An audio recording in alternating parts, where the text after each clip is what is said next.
guys.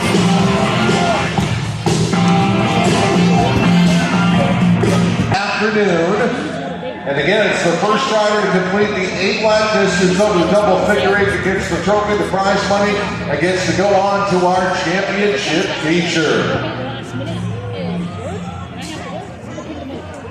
At this time, anybody who's got kids sitting on the rail or has their arms or legs dragging over the railing, you need to put them back. I see there's a little kid sitting up here. Can't have that. That's not. It's a safety thing. We got to get that kid off the rail. Up here, I'm pointing directly at you from up top. Look up top. You're going to see me that. All right, first starting is our reigning and defending double figure eight champion Richie Johnson from Middleborough. He is car number 1. Starting outside the front row is going to be car number 12. That's going to be Aaron White from Rehoboth. Yep. The car 14 that's out there, that's Richard Robitaille from Peabody. And he is joined by Anthony Henko from Middleborough with the number 13 there to make up row number 2.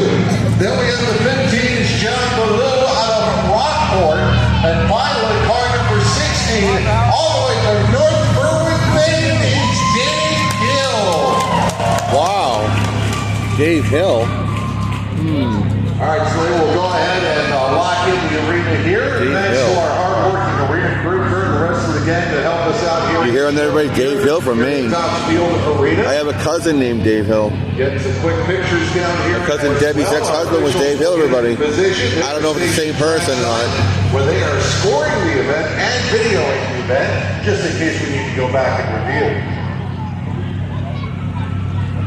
So as always, I wait for my big boss man downstairs to give me the signal that we can go ahead and count it down. We're going to count down from 5 to the word go.